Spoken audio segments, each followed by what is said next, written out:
Assalamualaikum warahmatullahi wabarakatuh. Sampai jumpa lagi, sahabat semua. Masih dengan channel Rumah Cerita. Kali ini Pak Tono akan membawakan sebuah kiriman yang dikirimkan oleh salah satu sahabat yang bernama Anton. Kiriman dari Anton ini berjudul Menuai Perbuatan Terlarang. Dan sebelum cerita dilanjutkan, silahkan para sahabat semua yang belum subscribe channel ini untuk terlebih dahulu memencet tombol subscribe yang ada di bawah. Karena memencet tombol subscribe ini gratis dan kalian nanti akan mendapatkan notifikasi jika channel ini telah mengupload cerita-cerita terbaru. Dan sambil menikmati acara ini, para sahabat, silahkan yang mau ngopi, silahkan diseruput dulu kopinya, biar makin menjiwai saat mendengarkan cerita ini. Oke, kita lanjutkan ceritanya. Cerita dimulai. Anton. Ya, pria berusia 30 tahun itu telah mempunyai istri bernama Yanti. Pria asal Lampung yang kini tinggal di Jakarta itu saat ini baru dipecat dari pekerjaannya, ya, karena dia melakukan sebuah kesalahan sehingga bos di tempat bekerjanya tidak memberikan toleransi lagi kepada Anton. Saat itu Anton sudah mencari pekerjaan ke sana dan kemari, namun hasil yang didapatkan tetap masih nihil. Sementara saat itu kebutuhan hidupnya semakin banyak. Anton saat itu mempunyai seorang teman bernama Dika. Dika saat itu sudah mempunyai istri yang bernama Rini. Usia Dika adalah 29 tahun. Jadi usia Dika dan Anton ini hanya berbeda 1 tahun saja. Dan mereka sebenarnya agak akrab juga dan beberapa kali ketemu. Pada suatu kesempatan Anton ini bertemu dengan salah seorang sahabatnya yang bernama Pak Sodo. Ya, Pak Sodo ini adalah seorang paranormal. Anton kemudian memberitahukan segala masalah hidup kepada sang paranormal itu. Paranormal yang satu ini memang dikenal kurang baik. Dia suka menjerumuskan orang-orang yang datang kepadanya dengan beberapa macam dalih.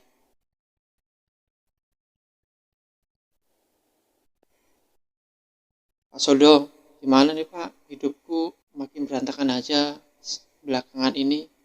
Kerjaanku juga begini, kata Anton kepada Pak Sodo di rumahnya. Tenang aja Ton, ini aku kayaknya ada solusi nih. Tapi solusinya itu, nah itulah Pak Sodo kemudian membisikkan kata-kata kepada Anton. Jadi Pak Sodo menyarankan kepada Anton untuk mengambil jalan pintas dengan melakukan ritual pesugihan. Pak Sodo kemudian memberikan sebuah lokasi di Jawa Tengah di daerah Sragen. Itu adalah sekitar makamnya Pangeran Samudra. Mungkin teman-teman atau para sahabat sudah tahu lokasinya apa. Saat itulah Pak Sodo juga memberikan beberapa syarat kepada Anton. Salah satunya adalah Anton harus membawa seorang wanita, dan wanita ini bukan istrinya, dan mereka harus berhubungan suami istri di tempat itu. Saat itu Anton membicarakan ini kepada Dika yang merupakan sahabat jauhnya. Dan ternyata Dika pun mengalami nasib yang tak jauh berbeda dengan Anton. Dan Dika pun kemudian menyetujui itu. Akhirnya tercapailah sebuah kesepakatan, mereka akan seperti bertukar istri dan dibawa ke tempat yang sama dengan perjanjian nanti jika salah satu mendapatkan hasil, maka mereka akan membagi kepada yang lainnya. Jadi ini seperti silang gitu ya. Silang, jadi mana yang beruntung, di situ yang akan membantu yang tidak beruntung. Syukur dua-duanya beruntung. Singkat cerita, setelah 5 bulan dari acara itu,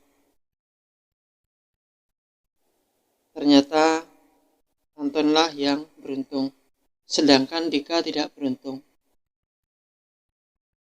Perekonomian Anton saat itu naik pesat.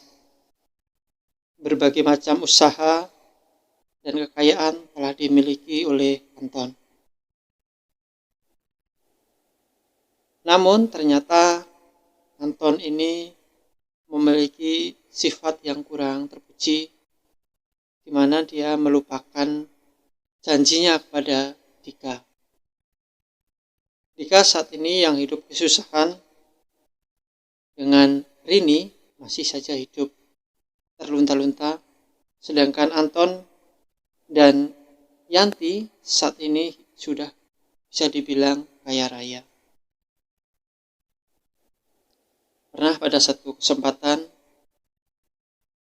Dika dan Rini datang ke rumahnya Anton untuk bersilaturahim, dan mereka berkeinginan untuk menagih janji dari Anton. Namun ternyata kata-kata tidak pantas yang didapati oleh Rini dan Dika, dan semenjak itu mereka menjadi sakit hati.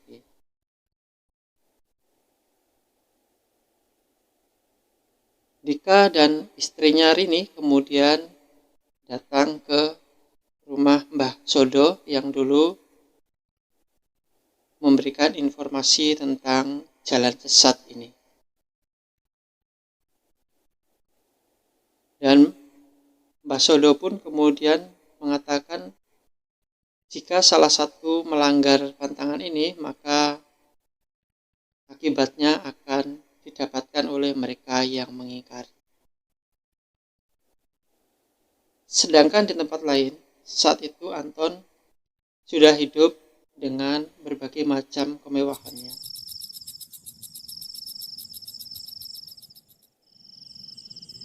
Rupanya ini adalah sebuah hari di mana Anton sedang kena hukum karmanya terhadap Dika dan Rini. Malam itu sekitar jam 11 malam. Malam itu adalah malam Jumat, dan Anton melakukan sebuah ritual di kamar seorang diri, sebuah kamar yang memang dikhususkan untuk ritual itu.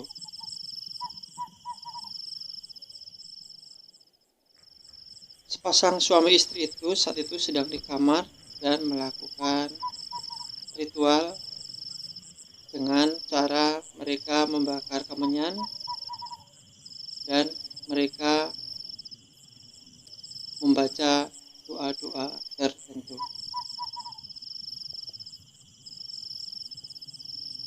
Kalian telah melanggar janji kalian. Harta kamu tidak akan lama, karena kami akan mengambil kembali apa yang kamu miliki ini.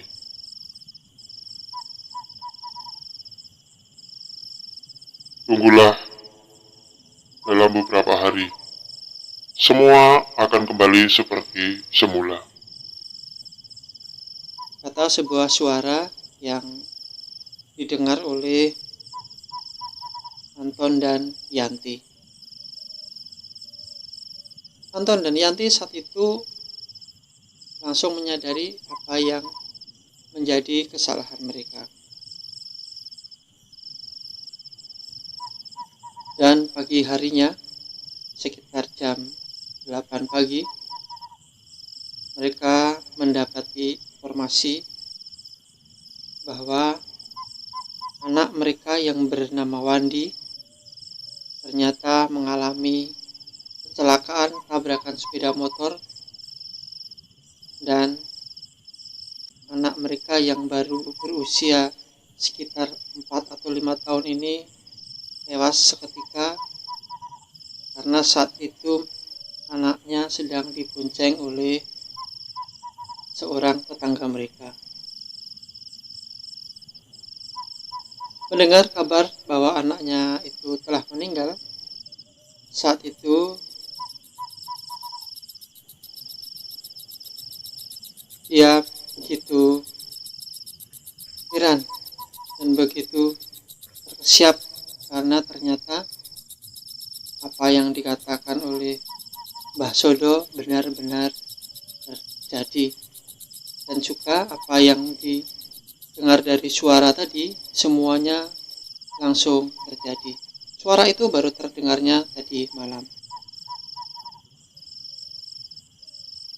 Saat ini Anton terlihat seperti orang yang putus asa karena anaknya satu-satunya saat itu telah meninggal dunia.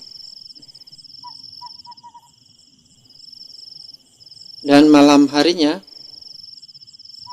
saat tertidur, Anton merasa mendengar ada suara seseorang. Pak, aku telah mati, dan ini akibat perbuatan Bapak dan Ibu. Kata suara yang merupakan roh dari anaknya Anton. Saat itu Anton menjadi begitu ketakutan, namun ketakutannya bukan terhadap anaknya ini. Ketakutannya adalah takut harta yang telah didapatkan itu akan lenyap karena dirinya telah ingkar janji kepada Rini dan Dika.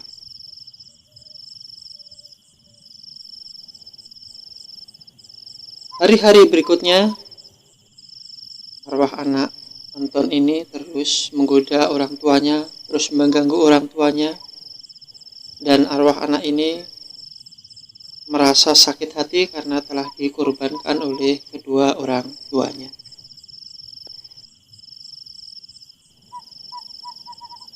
Dan malam itu, malam Selasa, sekitar jam 11 malam, ketika Anton dan istrinya memasuki rumah, saat itu dia sedang pulang dari rumah salah seorang kerabat. Tunggu. Ini sudah waktunya kalian harus menepati janji pada kegoiban. Malam ini, satu di antara kalian akan aku ambil. Kata suara itu, dan itu membuat Anton dan Yanti begitu ketakutan.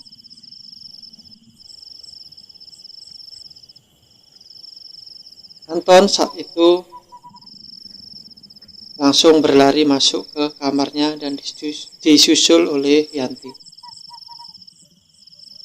Saat dia sampai di kamarnya, saat itu dia langsung melihat perwujudan Wandi.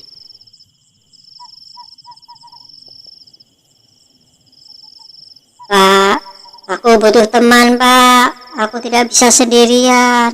Aku disiksa terus-menerus di sana, Pak. Kata suara Wandi. Dan saat itu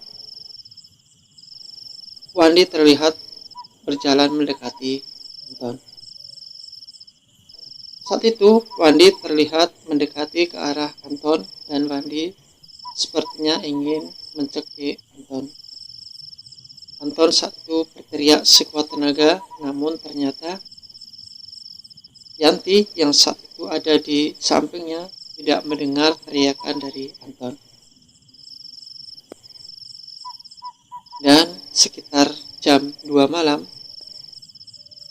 saat itu Anton sudah tidak bisa bertahan lagi. Yang ada di kamar itu hanyalah jasadnya Anton saja, karena saat ini arwahnya telah berpindah dan menjadi satu dengan Wandi. Di tempat itu Anton mendapatkan berbagai macam siksaan. Sebuah siksaan panjang entah kapan akan berakhir. Disinilah baru Anton merasakan bagaimana menderitanya. Sedangkan harta yang diperolehnya itu sama sekali tidak ada manfaatnya dan tak membantunya sama sekali dalam kondisinya yang seperti ini. Ya, penyesalan memang datangnya selalu terlambat. Anton saat itu terlihat meraung-raung. Kemudian di lain tempat ternyata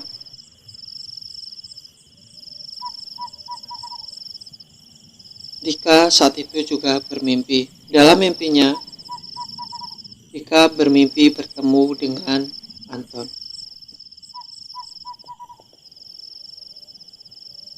Dika, bantu aku. Bantu istriku. Saat ini aku sedang disiksa. Tolong bantu istriku.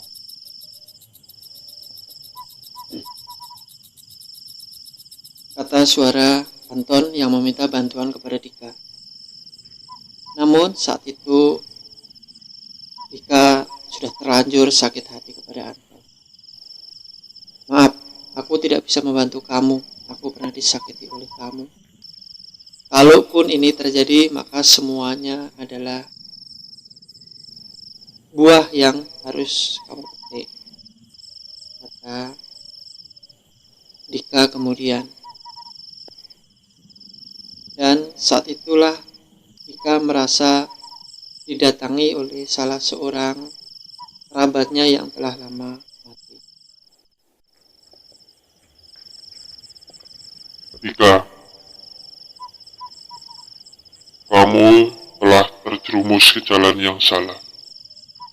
Namun di sini masih ada satu yang membuat kamu sedikit diringankan. Kamu belum sempat menikmati uang haram. Sesungguhnya, jika engkau telah menikmati uang haram itu, maka sulit bagi kamu untuk melepaskan diri. Segera bertobatlah dan kembalilah ke jalan yang benar. Kata suara itu mengingatkan Dika. Dika kemudian dalam mimpinya itu melihat berbagai macam penderitaan yang dialami Anton. Berbagai macam siksaan silih berganti yang dirasakan oleh Anton yang merasa menyayat hati. Teriakan-teriakan dari Anton begitu menakutkan dan mengerikan bagi Dika. Hari berikutnya, Tika kemudian datang ke rumah Yanti, istrinya Anton.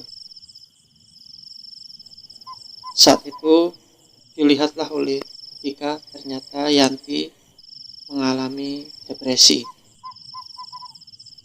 Ternyata depresi yang dialami Yanti itu karena Yanti harus kehilangan anak sematawayangnya dan suaminya.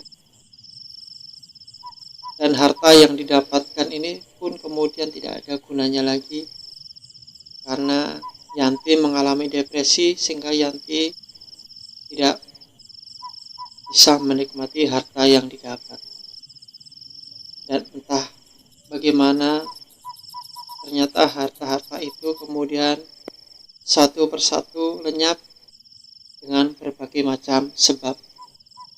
Dan tak lebih dari 2 tahun ternyata kondisi Yanti telah menjadi seperti sedia kala, hidup dalam kondisi yang pas-pasan dan mengalami depresi. Itulah cerita kiriman dari Anton. Beberapa nama yang ada di sini memang sengaja kami samarkan. Hal ini untuk menjaga privasi yang bersangkutan, dan tempat juga kami samarkan. Baik, para sahabat semua, terima kasih atas waktu para sahabat mendengarkan cerita ini. Dan jangan lupa klik subscribe yang ada di bawah. Akhirnya Pak Tono mengucapkan wabillahi taufiq wal hidayah. Wassalamualaikum warahmatullahi wabarakatuh.